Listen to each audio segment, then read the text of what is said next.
Any questions on anything? Is the roof gonna look that gray in just No. like 4 or 5 years? No, he has a gray roof. This will be black. Okay. It'll stay black.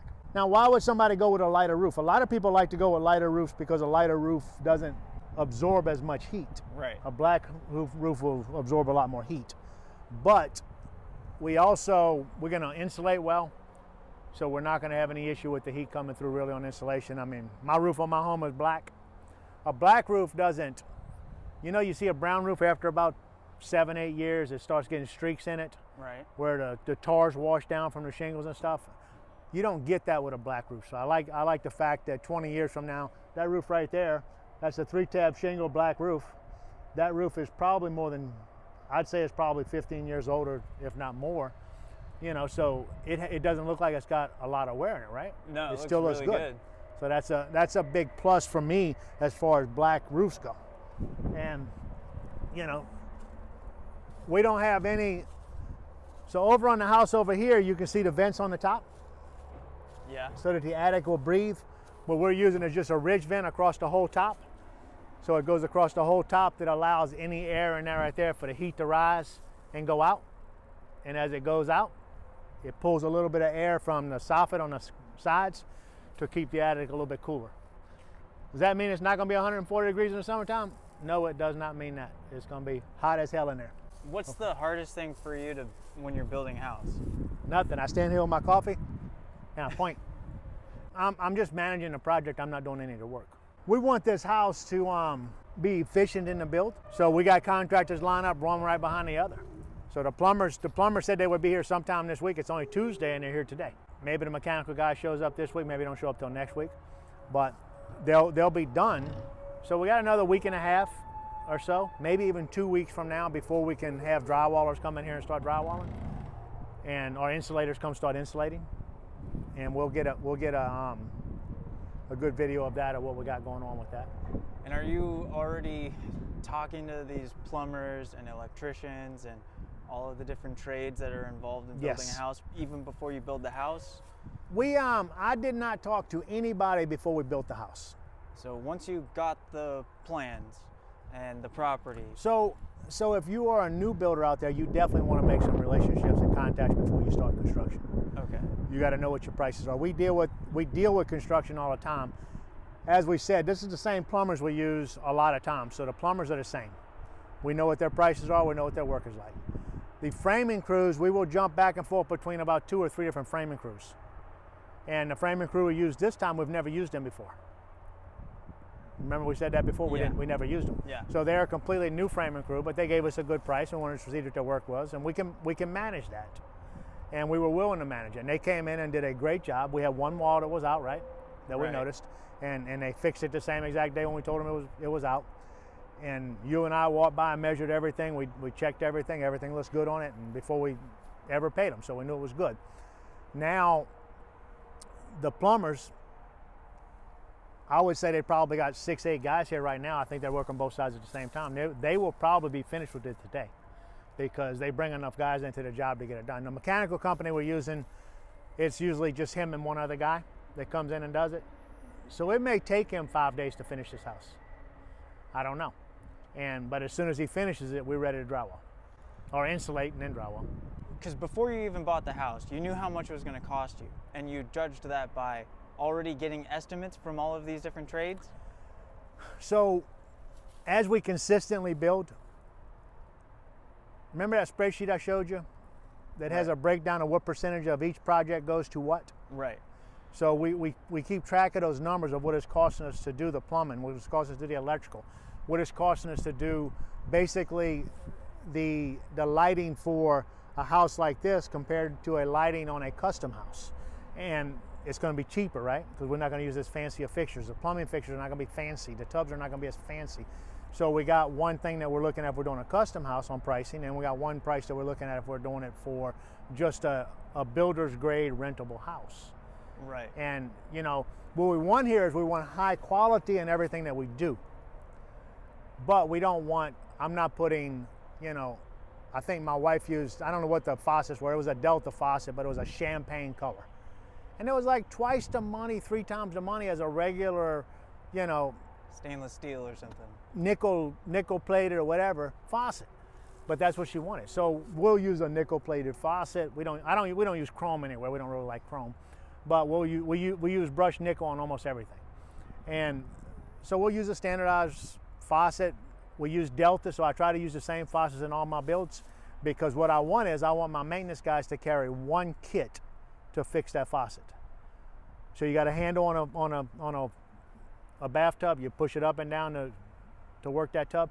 We use the same faucet everywhere so that we have the same insert that goes in that whenever we need to replace an insert. So they put an insert in their truck, we got a faucet leak, and they come. If they can't replace the washers in it, they just pull that insert out, put the new insert out, it's over. And that's if anything happens to like most, if not all your properties, yeah, then you already have all of that. Yeah, I'm an American Standard dealer. Gotcha. So we use all American Standard products on air conditioning, and I do that because I want the exact same components that we use year over year over year. It may change a little bit. I mean, maybe we did the apartment complex in South Pittsburgh, so we bought 50 air conditioners at one time. Every one of those 50 units use the exact same components. So how many components do I have to have in inventory to be able to service that whole apartment complex without having to go run to a supply house? Nothing. I need the parts to do one unit, because that services every one of them. Gotcha.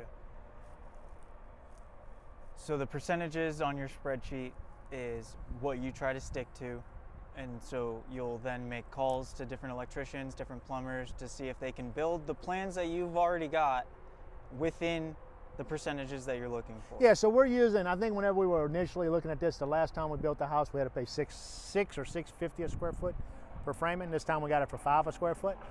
So we were able to save that $1.50, so that went to my bottom line on my cost, because when I was estimating on what the bill was going to cost me, I used $6.50. Right. I might have used $6, $6 or $6.50, I don't remember. But we got $1 cheaper than that a square foot. So that don't save me a ton of money, but it saves me $2,000. Okay, that goes to my bottom line, and I can use it somewhere else, or I can put it in my pocket. Right. And so we know what our electrician charges a square foot. I can't tell you off the top of my head because I don't know off the top of my head, but he charges the same amount of money every time per square foot. The plumber charges per square foot. We know what we're paying for it, as long as we know we're building this kind of house and we got 2 bathrooms in it. If we had 3 bathrooms in this house or 2.5 bathrooms in this house, then that price is going to change a little bit, because they got an extra bathroom they got to do. So it's a per fixture thing more with the plumbers than it's per square foot. Per fixture? Yeah. More than, and I'm guessing same thing with electricians. My electricians gives me on this house right here, he gives us a square footage price. This is what's going to be, just put it in the book. Okay, so if if you have a relationship with him or you've done a bunch before, they kind of know what you're building. He knows exactly. He knows him and I will not talk. He will come over here, he will do this house, and he will be done, and he will say, I am done, and that is it.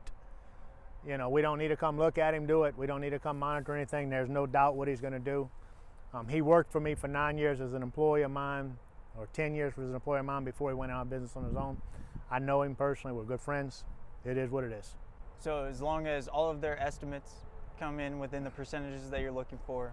Well, I mean, so we know right now that construction prices have dropped a little bit over the last 12 months, right? Right. So because construction prices have dropped, I'm talking to the guys, everything's still the same. If there was any difference, they would let us know, or we would already know, because we're paying attention to what's going on in the market. So we know we're still there. Now, if you're out there and you've never built a house, you need to get an estimate on every single thing that you're going to do. And you need that estimate to be a good estimate that you can hold them to. Maybe they give you 30 days to lock it in, and you say, okay, I'll give you 30 days to lock it in. Then make sure you got it, and then make sure you put everything in line, your finance and everything's in order before you sign a contract on it, and then go with it. Do not give people money up front, though. I mean, I am not a fan of giving any contractors money up front. If you want to get ripped off really fast, give a contractor money up front and watch him never show back up at your doorstep, because it happens a lot. Do not go out there price shopping for the cheapest guy in the room, because that's not the best thing either. I'm not saying you ain't going to ever get the best guy that's the cheapest, because we do sometimes, but get some experience behind you and know that you can trust the person you're dealing with. If you're going to go out there and start building houses, build a half a dozen houses before you start venturing out and trying to save money by using a cheaper guy, because you need to recognize immediately when that guy's not doing his job properly, so you can fire him, and you need to fire him the minute you realize he's not working or she's not working, and get rid of him, and they're off your job site, and you go ahead and finish the job. But, you know, it's not about, I'm not building this house trying to save $10,000.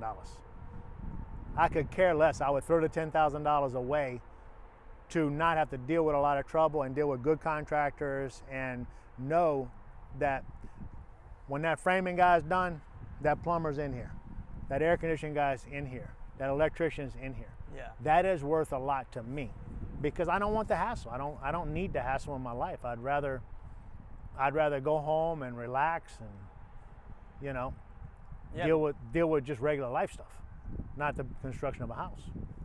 Right, and I mean, you don't even show up to a lot of these builds. Well, the only time I've been here was you. Exactly. So we've been filming when we come here, and I don't know if y'all, I don't think we've talked to a contractor yet, right? We tried to talk to the framing crew, but we don't speak Spanish and they didn't speak English. Right. So there was no communication there. You just talk to the contractor to draw it all up.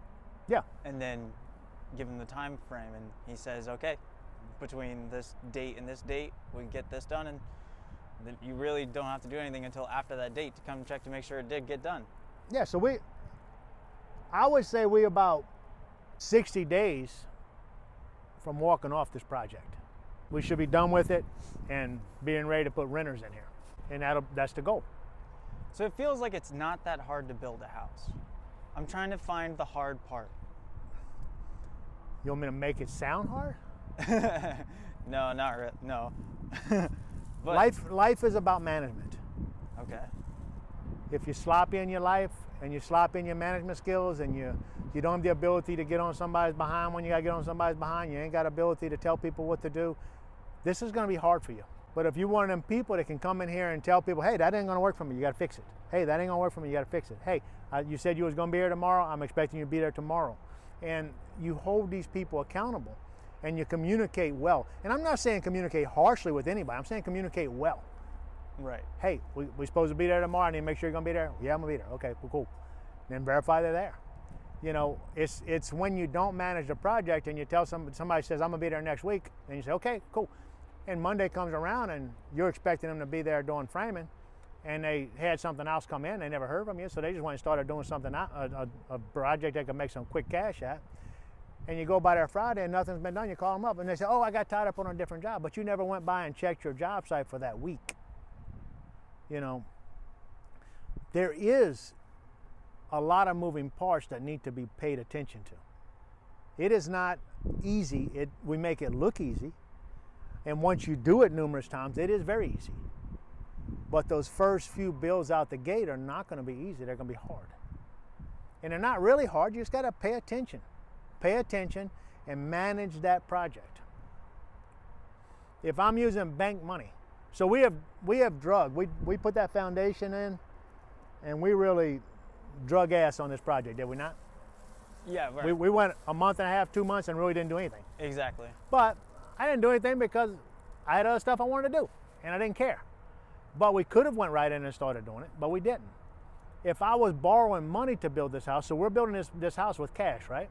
So Correct. There's no loan on this house. There's no construction financing. We're building a house with cash. So I'm not in a rush like I would be if I had to pay holding cost or carrying cost. So my carrying cost would be what this place cost me to sit vacant where it can't pay its way. So if I had taken $100,000 out on a HELOC and started construction and bought the land, now I'm paying $1,000 a month note today if it's on a HELOC.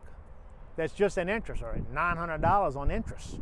Right. And that would be $900 I lose this month, $900 lose next month. So you look at that and say, okay, I can't afford to lose that $900 for 2 years. But right now my carrying cost is money that I had sitting in the bank that I wasn't doing anything with anyway. So now we have it on a piece of land that appreciates in value. So we at least make a little appreciation, if nothing else. Then we come in here, and I would say in the end, we're probably gonna have about 6 months in the total build of this property, which still ain't bad. I mean, standard probably ought to be around 4 months, but it's not bad, and I don't cry about that kind of stuff. Yeah. It's not, I make my living somewhere else, right? So we make our living on our rental properties. We build these houses with income we get from our rental properties. So we're just using our money to make us more money.